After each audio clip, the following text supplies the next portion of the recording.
6 saling terkait, jadi mungkin kami bacakan satu persatu. DIM nomor 74 halaman 24 dari pasal 10 ayat 2 RUU usulan DPR. Ayat 2, gubernur dan wakil gubernur ditunjuk, diangkat dan diberhentikan oleh Presiden dengan memperhatikan usul atau pendapat DPRD. Tanggapan dari pemerintah, ada usul perubahan substansi dengan keterangan sebagai berikut. Angka 1, pemilihan secara langsung oleh rakyat harus dipertahankan dan dikonkretkan sebagai penghargaan tertinggi atas aspirasi daerah untuk memilih kepala daerahnya berdasarkan asas demokrasi. Penjelasan kedua, peraturan yang berlaku sekarang pun tidak menghambat Jakarta untuk tetap menjadi kota global.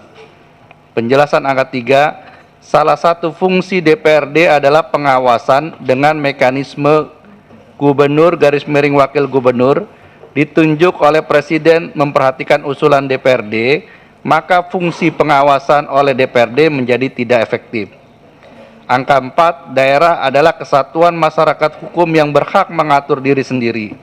Oleh karena itu, kepala daerah adalah kepalanya rakyat, maka kepala daerah harus sesuai kehendak atau tradisi rakyat setempat. Oleh karena itu, kepala daerah mewakili rakyatnya di dalam dan di luar pengadilan.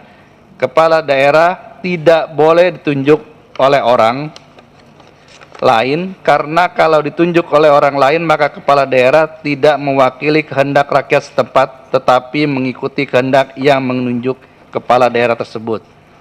Kepala daerah bersama DPRD berhak membentuk perda yang membebani dan membatasi rakyat. Perda adalah kesepakatan rakyat, maka tidak boleh dibentuk oleh pihak yang tidak dimandatkan atau tidak sesuai tradisi setempat. Usulan dari pemerintah ayat 2 berbunyi sebagai berikut. Gubernur dan wakil gubernur dipilih secara berpasangan melalui pemilihan gubernur dan wakil gubernur. DPD apa? Sama. Dari DPD RI pendapatnya mengikuti Undang-Undang Dasar Pasal 18 ayat 4 Undang-Undang Dasar 1945. Ketentuan ini bertentangan dengan ketentuan Pasal 18 ayat 4 Undang-Undang Dasar 1945 yang berbunyi Gubernur, Bupati, dan Wali Kota masing-masing sebagai kepala pemerintahan daerah provinsi, kabupaten, dan kota dipilih secara demokratis. Demikian pimpinan. Baik. Tadi ada usulan pemerintah, walaupun kita usulan resmi kelembagaan kita kemarin itu adalah ada penunjukan ya, tapi sekarang pemerintah mengusulkan dengan satu konsekuensi yang berbeda dengan Undang-Undang DKI sekarang. Kalau ini kita setujui. Yang pertama adalah di Undang-Undang DKI sekarang, pemenang pilkada itu sama dengan pemenang pilpres. 50+1. Sekarang di usulan pemerintah tidak menyebut 50+1. Itu artinya sama dengan pilkada-pilkada yang lain. Suara terbanyak. Artinya juga ini tentu sudah mempertimbangkan menyangkut soal pembelahan aspek sosiologisnya, pembiayaannya.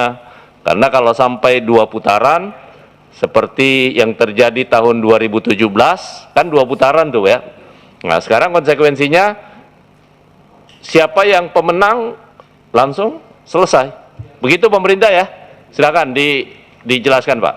Baik, jadi mengikuti aturan pemilihan kepala daerah yang ada selama ini, yaitu Undang-Undang Pilkada yang telah kita buat bersama, begitu pula dengan daerah-daerah khusus lainnya.